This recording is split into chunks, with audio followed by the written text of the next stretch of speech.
કેમ છો મિત્રો? નમસ્કાર, જય ભારત. મિત્રો, આજે એમ થયું કે ફરીવાર લાઈવ થઈએ અને લોકોને સાચી માહિતીથી માહિતગાર કરીએ અને એક બે મુદ્દા ઉપર ચર્ચા કરવાની હતી. એ મુદ્દા ઉપર પણ ચર્ચા કરીએ. તો મિત્રો,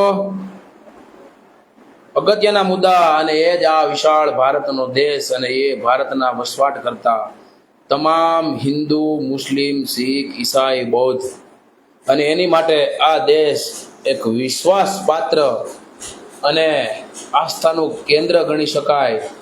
એવી રીતે ભારતની જો વાત કરવામાં આવે તો એની કોઈ વાત કરવાની વાત જ ન થાય. એનું નામ ઇન્ડિયા, અને એમાંય ખાસ કરીને ઇન્ડિયા ભારત. અને Indian Constitution of India, all countries best and long. This constitution, all countries long and Indian constitutions. મિત્રો, આજે નેપાળમાં જે ધબધબાટી બોલી અને આખો તખ્તો પલટી ગયો. ઘણા મંત્રીને આપણે જોયા કે માર પડ્યો, વડાપ્રધાન ચેન્જ થઈ ગયા, મંત્રીઓના ઘર હળગાવી નાખ્યા, સાંસદોના ઘર ફૂંકી માર્યા. આવું થવું ન જોઈ, એટલા માટે જ મારે લાઈવ થવું પડ્યું.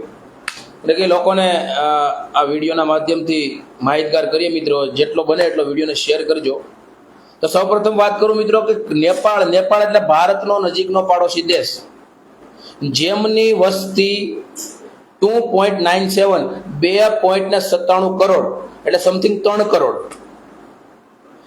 આ રીતે અફઘાનિસ્તાનની 4.26 કરોડ, માલદીવની 5.28 કરોડ, શ્રીલંકાને આપણે બોલ્યા 2.97 કરોડ, શ્રીલંકાની 2.19 કરોડ, પાકિસ્તાનની 25 કરોડ, મ્યાનમારની 5.45 કરોડ, બાંગ્લાદેશની 17.36 કરોડ અને ભૂતાનની છે મિત્રો 2.92 કરોડ. આ બધા જ જે હું કન્ટ્રી નામ બોલ્યો, અફઘાનિસ્તાન, માલદીવ, નેપાળ, શ્રીલંકા, મ્યાનમાર, પાકિસ્તાન, બાંગ્લાદેશ ને ભૂતાન, આ તમામ ભારતની બાજુમાં વસવાટ કરતા તમામ દેશો એટલે કે ભારતના પડોશી દેશો. અને આ પડોશી દેશોમાં સૌ પ્રથમ હિંસા અફઘાનિસ્તાનમાં થઈ હતી.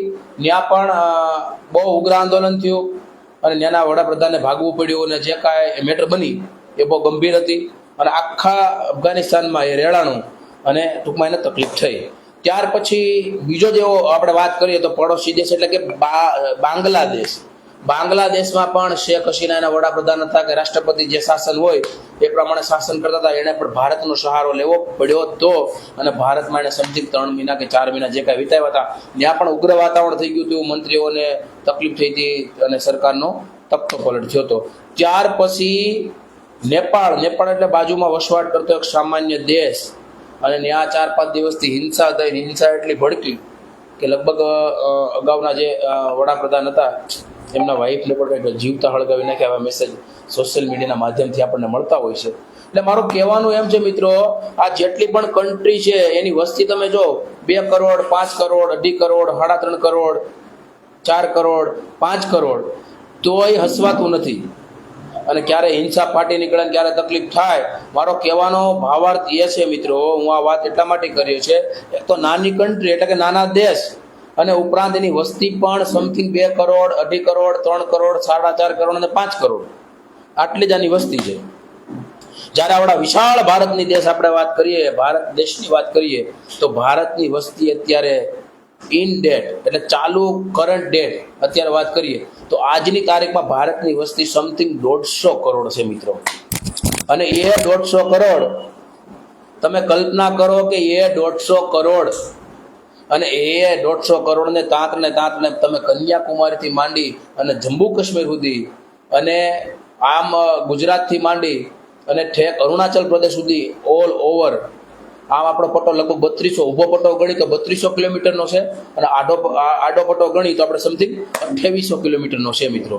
તો વિચાર કરો, 150 કરોડને સાચવનાર અને એ ભારતનું કોન્સ્ટિટ્યુશન એટલે કે ભારતનું બંધારણ આ તમામ જાતિ જ્ઞાતિ ધર્મના લોકોને બાંધીને રાખે. મિત્રો, કોઈ આવી ખતરનાક હિંસા નથી થઈ કે આખું ભારત દેશ હળી ગયું હોય ને ધબધબાટી બોલી હોય એવું ભારતના બંધારણમાં કોઈ દી નથી થયું. હા, ભારતનું બંધારણ ક્યારે લોકોને ખરાબ લાગવા મળે કે જ્યારે એને હલાવવાવાળા અભણ અબોધ જ્ઞાનના અકલમઠ્ઠા હોય ત્યારે જે ભારતનું બંધારણ જે હલગાડવા વાળા છે એ એમને ખરાબ સાબિત કરે. પણ જો એ જ રીતે ભારતનું બંધારણ સારી રીતે હલગાડવા વાળા હોય ને તો દુનિયાનું શ્રેષ્ઠમાં શ્રેષ્ઠ ભારતનું બંધારણ છે. મિત્રો વિચાર કરો, 2-5 કરોડની વસ્તી છે એ હક નથી લેતા. કેવી કેવી હિંસા ફાટી નીકળે છે. આજે 150 કરોડને આ ભારતનું બંધારણ તમામ જ્ઞાતિ, તમામ જાતિ, તમામ ધર્મના લોકો કોઈ દી અકારે બહાર આવ્યા ધબધબાટી બોલીને અકારે આમ આવી હિંસા જ આપણે કોઈ દી નથી જોઈ. જેટલી બાજુના જે અફઘાનિસ્તાન, બાંગ્લાદેશ ને નેપાળ, ખાસ કરીને શ્રીલંકામાં એવું બન્યું હતું. શ્રીલંકા, પછી બાંગ્લાદેશ, અફઘાનિસ્તાન અને નેપાળ, આ 4 કન્ટ્રીમાં ધબધબાટી બોલી હતી એની વાત જવા દો, એટલી તકલીફ થઈ હતી.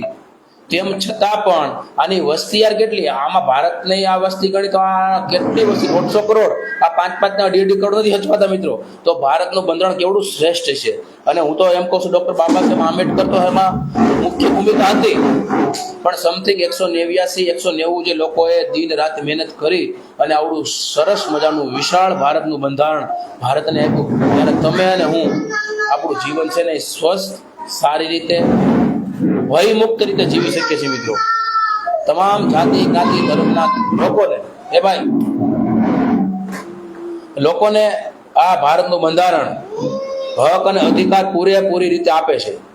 બાજુની જ કન્ટ્રીમાં ધડબડાટી બોલે અને આખા દેશ હળગવા ઊભા થઈ જાય, આખા દેશમાં હિંસા ફાટી નીકળે, નિર્દોષ લોકોના જીવ જાય, નાના બાળકો હેરાન થાય, લેડીઝો હેરાન થાય, આવા હજારો માણસો મોતને ઘાટ ઉતારી દેવામાં આવે.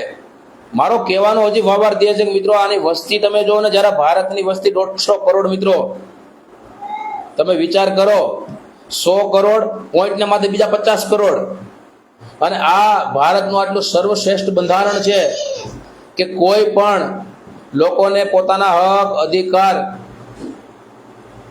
જોઈને મેળવવા હોય તો એ ભારતના બંધારણ થકી એને તમામ સવલતો ભારતનું બંધારણ આપે છે મિત્રો. અને જે કાંઈ મહાપુરુષોએ, ડૉક્ટર બાબા સાહેબ આંબેડકર હોય, સરદાર વલ્લભભાઈ પટેલ હોય, ગાંધીજી હોય, નહેરુજી હોય, એની પહેલાની વાત કરીએ તો છત્રપતિ શિવાજી મહારાજ હોય, આવા મહાપુરુષોએ ભગતસિંહનું નામ લઈ અને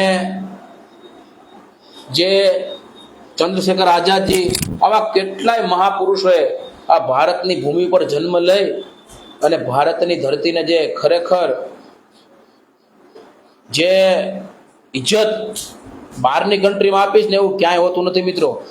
હાલી નીકળે આપણને ખ્યાલ ન આવે એવી તો ઘડીકમાં વરાળ ફાટી નીકળે કે આખા દેશમાં પ્રસરી જાય, આખા દેશમાં ફેલાઈ જાય. જ્યારે ભારતમાં આવું હોતું નથી. અને મને આનંદ થાય છે કે જ્યારે ફરીવાર દોહરાવું છું મિત્રો, ભારતનું બંધારણ સર્વશ્રેષ્ઠ જે પણ જેનો હલગાડવા વાળો જો નાલાયક હશે તો એ કોઈ દિવસ સર્વશ્રેષ્ઠ સાબિત નહીં થાય. અને એ જ જગ્યાએ જો સારો વ્યક્તિ આવશે ને ભારતનું બંધારણ સર્વશ્રેષ્ઠ રીતે હલગાડશે તો એ ભારતનું વિશ્વનું સર્વશ્રેષ્ઠ બંધારણ છે મિત્રો. અને હક અને અધિકાર તમામ લોકોને આપ્યા છે. અને તમે અને હું સારી રીતે આ જીવન જીવીએ છીએ. જ્યારે આપણી બાજુની જ કન્ટ્રીની વાત કરીએ તો મેં કીધું પ્રમાણે વસ્તીના ઠેકાણાથી મતલબ કે 2-2.5 કરોડ, 3 કરોડ, 3.5 કરોડ, 4.5 કરોડ સમથિંગ નાની વસ્તી છે. તેમ છતાં એ લોકોને હક નથી થતો. આજે 150 કરોડને બાંધીને રાખનારા ભારતના બંધારણને ખરેખર સેલ્યુટ છે. Indian constitutions all over country in the best, this constitution all over country is long, and this constitution and writing is long writing, એટલે લેખિત લાંબામાં લાંબુ લેખિત બંધારણ છે આ ભારતનું. અને ખરેખર સલામ મારવી પડે કે જ્યાં મહાપુરુષોએ પોતાનું લોહી રેડી અને આ ધરતીને સિંચી છે.